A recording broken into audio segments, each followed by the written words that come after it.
Crónica de un pueblo de Herta Müller, un cuento que está en el libro En Tierras Bajas, el primer libro de relatos de esta autora de Rumania nacionalizada alemana. Desde que en el pueblo solo quedan 11 alumnos y 4 maestros que en su conjunto integran la llamada escuela primaria, el maestro de educación física enseña también agronomía. Desde entonces, en las clases de agronomía, se practica el salto de longitud sobre una poza de arena siempre húmeda y lo que se conoce como el juego de las naciones, en verano con pelotas auténticas y en invierno con bolas de nieve. En este juego los alumnos se agrupan por países. El que recibe un pelotazo debe retirarse tras la línea de tiro y, como está muerto, ha de seguir mirando hasta que todos los demás jugadores de su país hayan sido liquidados, o como se dice en el pueblo, hayan caído por la patria. El maestro de educación física suele tener problemas a la hora de agrupar a los alumnos, por eso, al terminar cada clase, se anota a qué país ha pertenecido cada alumno. El que en la clase anterior pudo ser alemán deberá ser ruso en la siguiente clase. Y el que en la clase anterior fue ruso, podrá ser alemán en la siguiente. A veces el maestro no consigue convencer a un número suficiente de alumnos de que sean rusos. Cuando ya no sabe qué hacer, les dice: sois todos alemanes y basta. Y como en este caso los alumnos no tienen por qué habrían de combatir, son agrupados en sajones y suavos. En verano los alumnos también tienen tinta roja y tras caer abatidos a tiros se pintan manchas coloradas en la piel y en la camisa. El maestro de educación física, es decir, el director de la escuela, que además enseña música y alemán, también se hizo cargo hace unos días de las clases de historia, pues aquel juego es igualmente idóneo para la clase de historia. Junto a la escuela queda el parvulario, donde los niños cantan canciones y recitan poemas. En las canciones se habla de excursiones y cacerías, y en los poemas de amor a la madre y a la patria. A veces, la maestra del parvulario, que aún es muy joven, lo que en el pueblo se llama una mozuela, y toca muy bien el acordeón, enseña a los niños canciones de moda en las que aparecen palabras inglesas como darling y love. Resulta que a veces los chiquillos pellizcan a sus compañeras debajo de la falda o las miran por la angosta rendija de la puerta del retrete, algo que la maestra llama una vergüenza. Como esto suele ocurrir de vez en cuando, en el parvulario también se celebran reuniones de padres de familia que en el pueblo se llaman diálogos con la maestra. En ellas la maestra da a los padres una serie de indicaciones que en el pueblo se llaman consejos sobre cómo castigar a sus hijos. El castigo más recomendado y que se adopta a cualquier falta es el arresto domiciliario. Durante 1 o 2 semanas se les prohíbe al niño salir a la calle cuando vuelve a casa del parvulario. Junto al parvulario está la plaza de mercado y en ella se compraban y vendían hace años ovejas, cabras, vacas y caballos. Ahora viene una vez al año, en primavera, unos cuantos hombres embozados de los pueblos vecinos y traen en sus carros cajas de madera con lechones. Los lechones solo se venden y compran por parejas. Los precios no dependen tanto del peso como de la raza, que en el pueblo se llama calidad. Los compradores traen consigo a algún vecino o pariente y examinan la constitución del cochinillo, que en el pueblo se llama físico. Si tiene patas, orejas, hocicos o cerdas largas o cortas, o solo tiene la cola enroscada o estirada. Si no quiere venderlos a mitad de precio, el vendedor tendrá que encerrar de nuevo en su caja de madera aquellos lechones con manchas negras o distinto color de ojos, que en el pueblo se llaman lechones de mal agüero. Además de cerdos, los aldeanos crían también conejos, abejas y aves de corral. Las aves de corral y los conejos se llaman ganado menor en los periódicos, y la gente que cría aves de corral y conejos son llamados criadores de ganado menor. Aparte de cerdos y ganado menor, la gente del pueblo tiene también perros y gatos a los que, como se cruzan entre sí ya hace decenios, resulta imposible distinguirlos unos de otros. Los gatos son aún más peligrosos que los perros. Se cruzan, lo que en el pueblo se llama aparearse, incluso con los conejos. El hombre más viejo del pueblo, que ha sobrevivido a 2 guerras mundiales y a muchas otras cosas y personas, tenía un gran gato rojo. Su coneja trajo al mundo, lo que en el pueblo se llama parir, 3 veces seguidas conejitos con manchas rojas y grises que maullaban y que el veterano ahogaba puntualmente. A la tercera vez, el viejo ahorcó a su gato. Después de eso, la coneja trajo 2 veces al mundo conejitos atigrados, y tras la segunda vez el vecino ahorcó a su gato atigrado.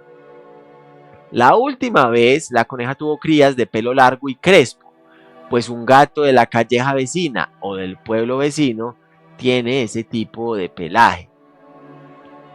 No sabiendo entonces qué hacer, el hombre más viejo del pueblo mató a su coneja y la enterró, pues no quiso probar su carne al no haber tenido ella hacía años otra cosa que gatos en la barriga.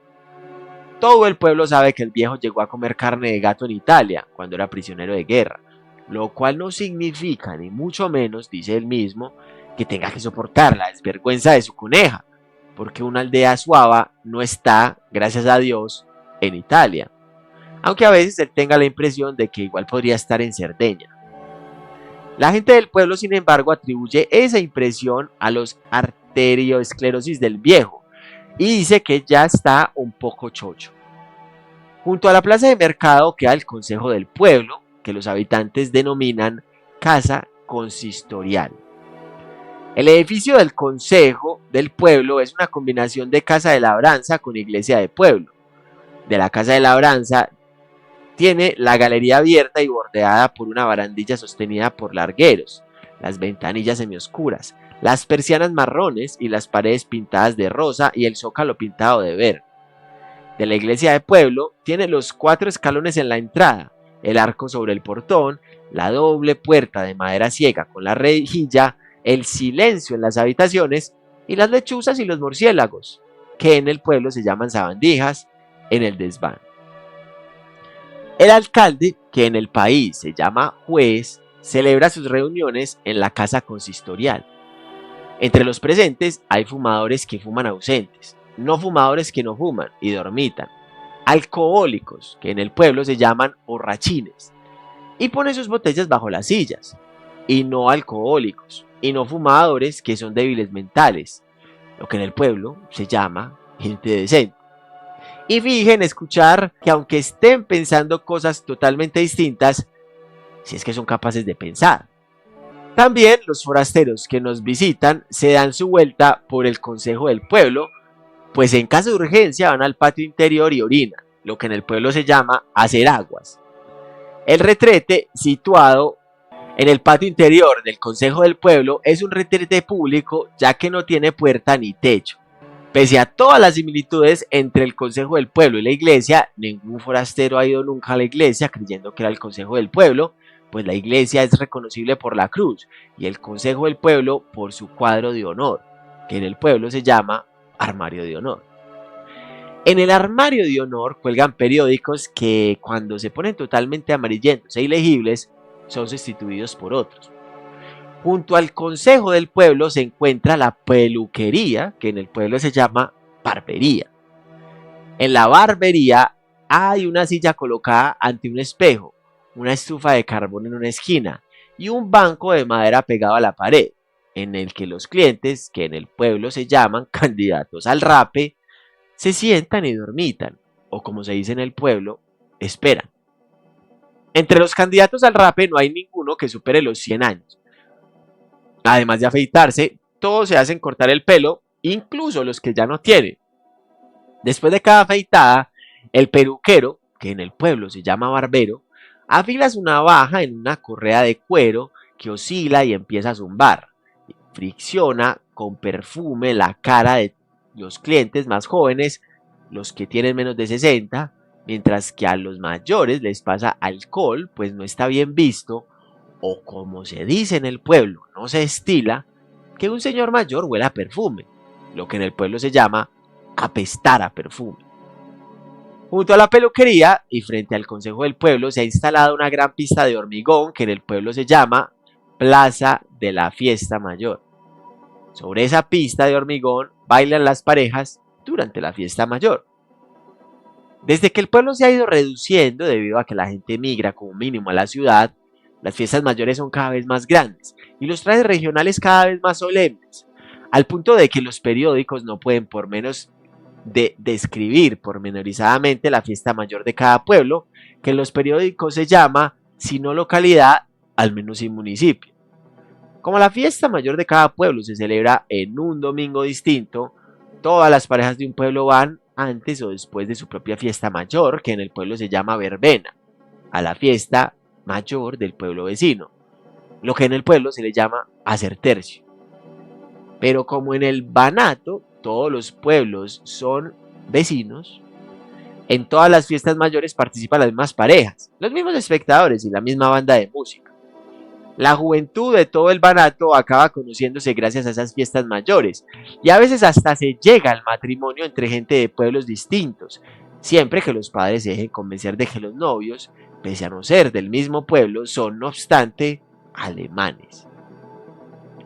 Junto a la peluquería queda la cooperativa de consumo, que en el pueblo se llama tienda, y en una superficie de 5 metros cuadrados ofrece ollas, pañuelos de cabeza, mermelada, sal, barragán, pantuflas y una pila de libros de los primeros años 60. La vendedora es diabética y sin duda del pueblo vecino, porque allí hay una pastelería y existe el nombre Francisca. En nuestro pueblo las mujeres se llaman Magdalena, Leni para los lugareños, o Teresa, es decir, Resi. Los hombres de nuestro pueblo se llaman Matías, Mats para los lugareños, o Johann, es decir, Hans. Los apellidos de nuestro pueblo son nombres de oficios: Schuster, Schneider, Wagner, y de animales: Wolf, Bar, Fuchs. Los apellidos mencionados significan, por orden de aparición, zapatero, sastre, carretero, lobo, oso y zorro. Aparte de estos apellidos, hay en nuestro pueblo otros dos, Schauder y Stumper, que nadie sabe de dónde proceden. Algunos de los denominados lingüistas del banato han demostrado en sus investigaciones, llamadas investigaciones lingüísticas, que estos apellidos surgieron de la deformación de otros apellidos. Pero en el pueblo hay también sobrenombres, o como se les llama aquí, apodos: pastel en bote, cena a oscuras, por ejemplo. Junto a la cooperativa de consumo está la Casa de la Cultura. Cuando llueve, la fiesta mayor se celebra en su interior y los matrimonios se celebran en la Casa de la Cultura, llueva, truene o haga buen tiempo.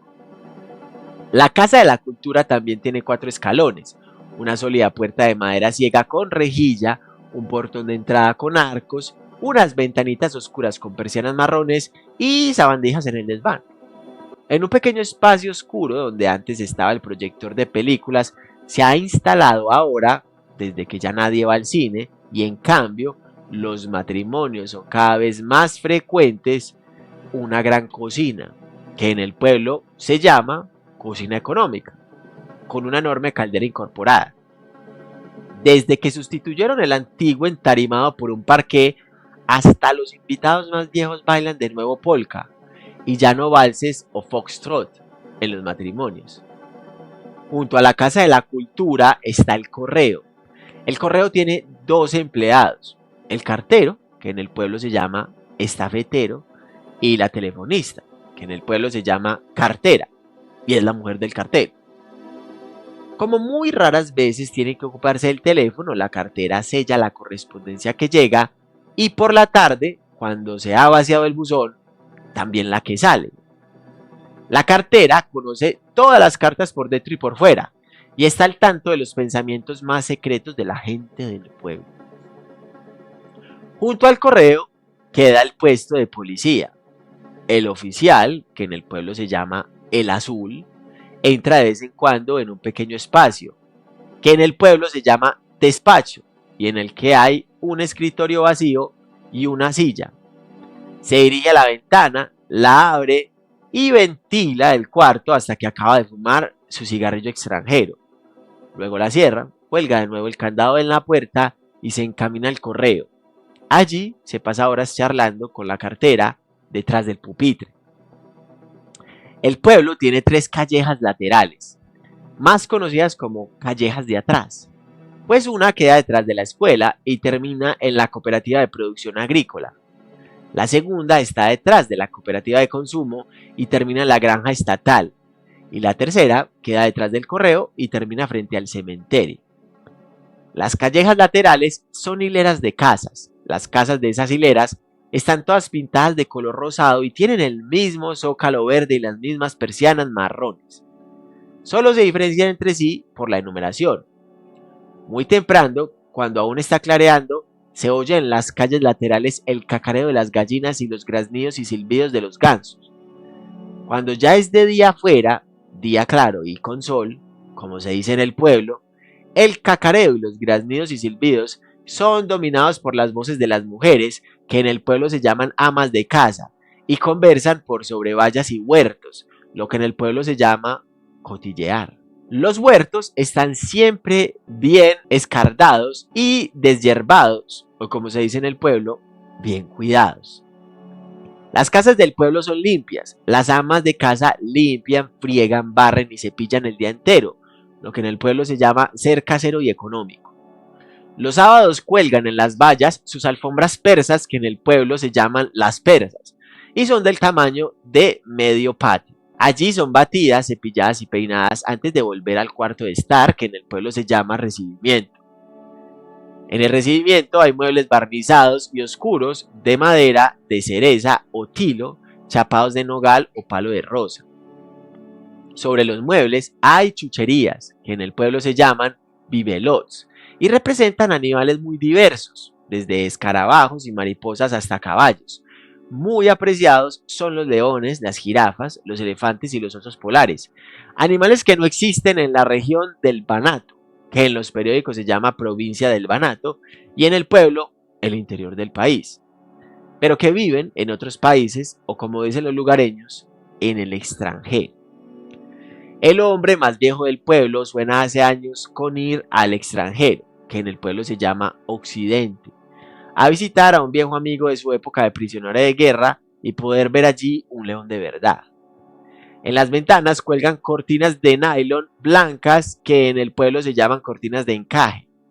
Muchas amas de casa se hacen traer cortinas de encaje por parientes que viven en el extranjero y compensan el hermoso regalo con algunos kilos de salchicha hecha en casa o con una pierna de jamón ahumado. Las cortinas ya lo valen, dicen, pues como los cuartos no están habitados, o según dicen en el pueblo, están bien cuidados, les quedan para sus hijos y sus nietos, que en el pueblo se llaman los hijos de los hijos. Las casas tienen un patio dividido en 2 partes, que en el pueblo se llama patio de entrada y patio interior. En el patio de entrada, bajo los altísimos emparrados de uvas y entre los rosales podados, acechan los llamativos enanos de jardín y las grandes ranas verdes, que en el pueblo se llaman ranas de jardín. En el patio interior están las aves de corral y los oscuros y humeantes chamizos en los que se cocina, se come, se lava, se plancha y se duerme, y que en el pueblo reciben el nombre de cocina de verano. Según los menús que hayan previsto por su semana, la gente del pueblo la divide en días de carne y en días de harina. Todos comen con grasa, sal y pimienta. Pero cuando el médico rural les prohíbe la grasa, la sal y la pimienta, comen sin grasa, sal ni pimienta. Y dicen mientras comen que la salud está por encima de todo y que la vida pierde su encanto cuando no se puede comer de todo, y añade: el buen llantar, las penas hace olvidar. Tras las callejas laterales quedan los campos de la CPA y de la granja estatal. Son campos grandes y llanos. Las plantas soportan la helada en invierno, lo que en el pueblo se llama congelarse. La humedad, la humedad en primavera, lo que se llama podrirse, y el calor extremo en verano, lo que se llama agostarse. Y el otoño, la época de la cosecha, que en los periódicos se llama campaña de la cosecha, es una temporada de lluvias que los periódicos dan por concluida en octubre, pero que en el pueblo se prolonga hasta diciembre. Los profundos agujeros que en invierno se ven por los campos no son los surcos del arado, sino las pisadas de los campesinos, que al cosechar se hunden en la tierra hasta por encima de las botas. Algunos campesinos dicen que después de la estatización, que en el pueblo se llama expropiación, dicen los campesinos, hasta el mejor terreno vale ya nada. Y el hombre más viejo del pueblo afirma que existe una gran diferencia entre el suelo del huerto y el del campo, tan grande como si al parecer no hubiera sido nunca el mismo suelo. El terreno que rodea el pueblo es de la CPA y de la granja estatal. El de la CPA está detrás de la primera calleja de atrás y el de la granja estatal detrás de la segunda calleja de atrás. Integra la CPA un presidente que es hermano del alcalde, 4 ingenieros, uno de los cuales es responsable de la mala hierba, otro de las 7 vacas y 11 cerdos y otro de las 3 hectáreas de pepinos y 2 hectáreas de tomates y el cuarto de los 3 tractores.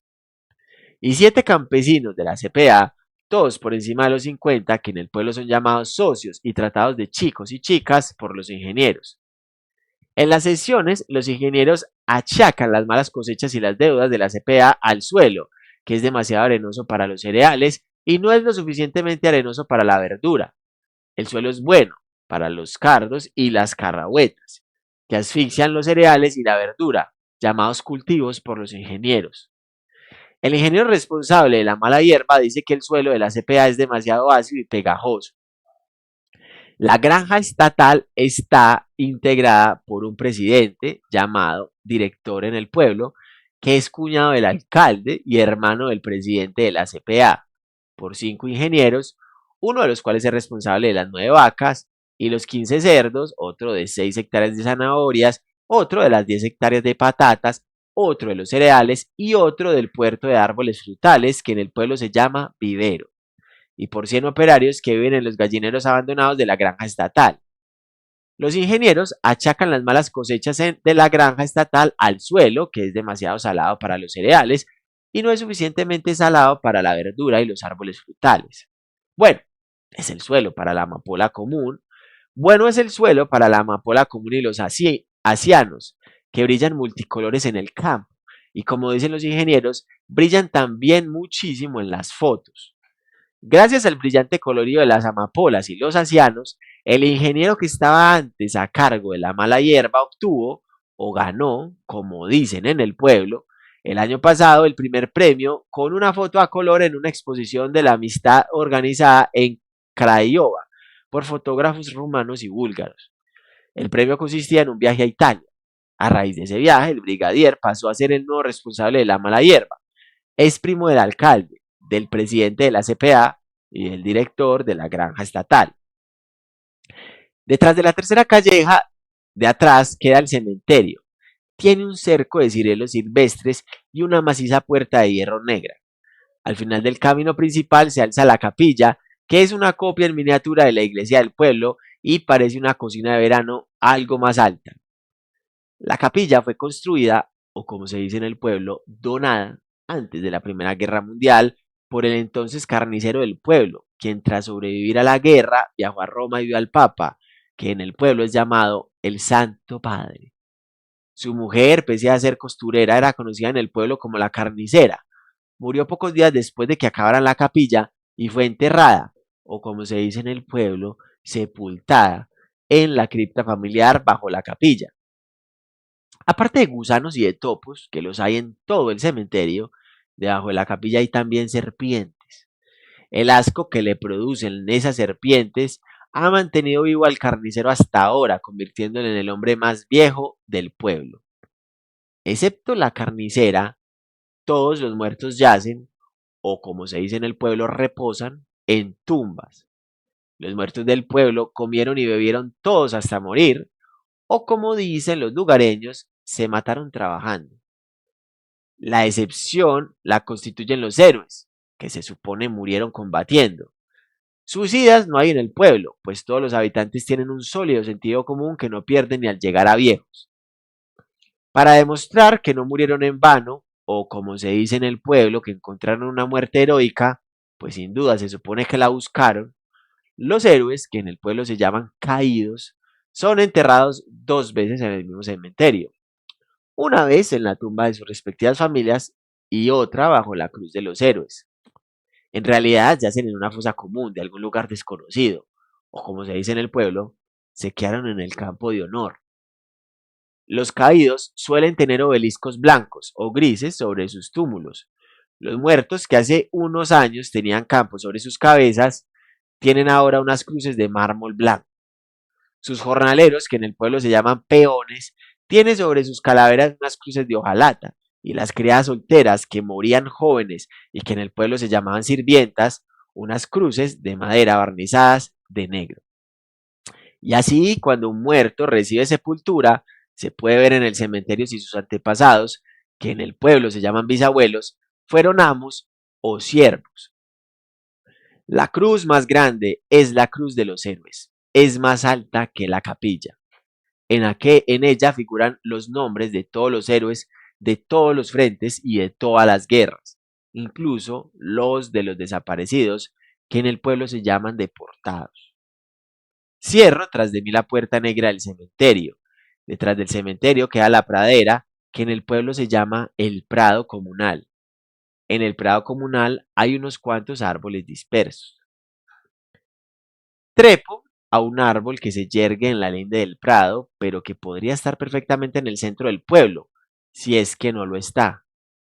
Me aferro firmemente a una de sus ramas con ambas manos y miro la iglesia del pueblo vecino, en cuya escalinata exterior una mariquita se limpia la ala derecha sobre el tercer peldaño.